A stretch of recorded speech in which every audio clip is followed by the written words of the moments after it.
ನಾನು ನನ್ನ ತಂಗಿಯ ಹೆಸರಿನಲ್ಲಿ ಬರಲಿಲ್ಲ. ಅದಕ್ಕೋಸ್ಕರ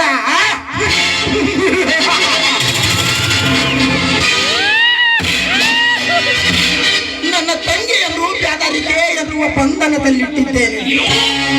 ಒಟ್ಟಾರೆಯಾಗಿ ಅವರಿಂದ ಅವರನ್ನೇ ಕೊಲೆ ಮಾಡಿಸಿ ಆಸ್ತಿ ಪಾಸ್ತಿಯನ್ನು ದಕ್ಕಿಸಿಕೊಂಡು ಈ ಕರ್ನಾಟಕದ ಕೋಟೆಯ ಬಾಗಿಲು ನಾನಾಗಲೇಬೇಕು.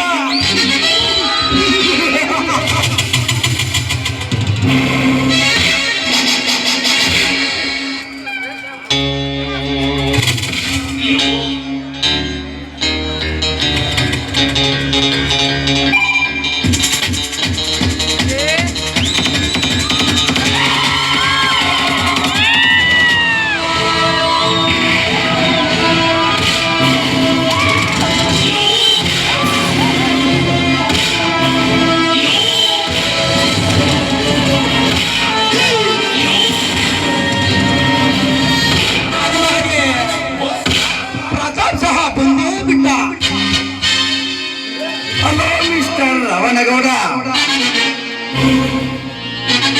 ನಿಮ್ಮ ಕೆಲಸ ನೆರವೇರಿದೆಯೋ ಇಲ್ಲ ಎಂಬುವ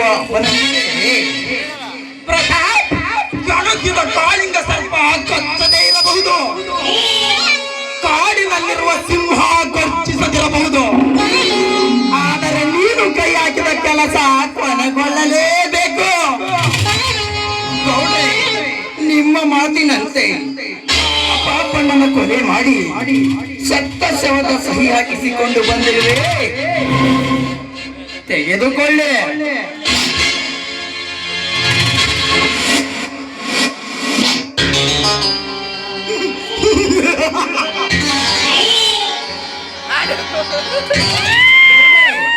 ನಾನಿನ್ನು ಬರುತ್ತೇನೆ.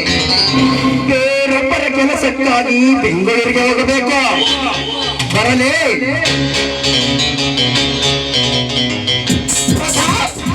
ಬೆಂಗಳೂರಿಗೆ ಹೋಗಿ ನೀನು ಅದೇನು ಗಳಿಸಿವೆ? ಏಕೆ ನನ್ನಿಂದ ಸಿಗುವ ಸಂಪತ್ತು ನಿನಗೆ ಸಾಲದೆ? ಹಾಗಿದ್ದರೆ ಕೇಳು, ನೀ ನನ್ನ ಸರ್ವ ಸಿರಿ ಸಂಪತ್ತಿನಲ್ಲಿ ನಿನಗೆಷ್ಟು ಹಣ ಬೇಕಾದರೂ ಕೊಡಲು ನಾನು ಸಿದ್ಧನಿದ್ದೇನೆ. ನಮಗೇನು ಬೇಕಾಗಿಲ್ಲ ಗೌಡ, ನನಗೆ ಬೇಕಾಗಿರೋದು ನಿನ್ನ ಮುದ್ದಾದ ತಂಗಿ ದೀಪಾ.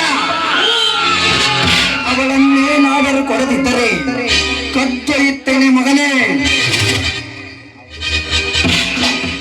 ಗೌಡ್ರೆ, ಒಂದು ಮಾತು, ನೀವು ಹೇಳಿದವರನ್ನು ಎಣ ಮಾಡುವುದು ನನ್ನ ಕೆಲಸ, ಅದೇನೇ ಬಂದರೂ ನೋಡಿಕೊಳ್ಳುವುದು ನಿಮ್ಮ ಕೆಲಸ.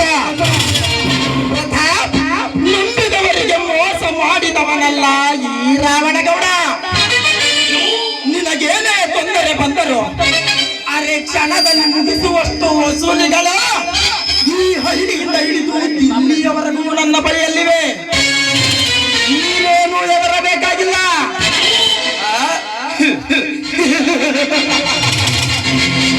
ಹೆದರಿಕೆ ಅದು ಈ ಪ್ರತಾಪನಿಗೆ. ಈ ಪ್ರಪಂಚವನ್ನೇ ಪ್ರಳಯ ಮಾಡಬಲ್ಲ ಈ ಪುಂಡ ಪ್ರತಾಪನಿಗೆ ಈ ಹೆದರಿಕೆ ಇರುವುದೇ ಅದೆಂದಿಗೂ ಸಾಧ್ಯವಿಲ್ಲ. ನಾನಿನ್ನ ಬರುತ್ತೇನೆ ಗೌಡ.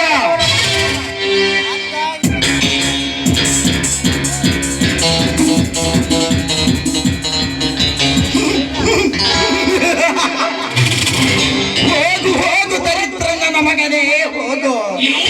ಬೆಂಗಳೂರಿಗೆ ಹೋಗ್ತೀಯೋ? ಬೆಂಗಳೂರಿಗೆ ಈ ರಾವಣಗೌಡ ಬಿಟ್ಟರಲ್ಲವೇ ನೀನು ಬೆಂಗಳೂರಿಗೆ ಹೋಗಲು ಸಾಧ್ಯ?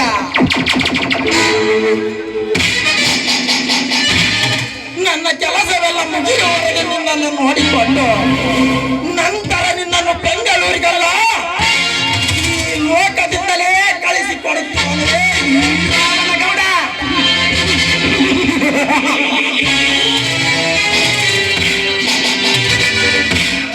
ನೀನೆಂತ ಚಾಣಾಕ್ಷತನದ ಬುದ್ಧಿಯ ಮಗನೆಂಬುದು ನನಗೆ ಚೆನ್ನಾಗಿ ಗೊತ್ತು. ಅದಕ್ಕೆಂದೇ ನಾ ತರಿಸಿದ ಬಂದೂಕಿನಿಂದ ಮುಂದೆ ನಿನ್ನ ಬಿಟ್ಟು ಎಂದಿನಿಂದ ಗುರಿ ಇಟ್ಟು ಗುಂಡು ಹಾರಿಸುವುದೇಗೆಂಬುದು ನನಗೆ ಚೆನ್ನಾಗಿ ಗೊತ್ತು.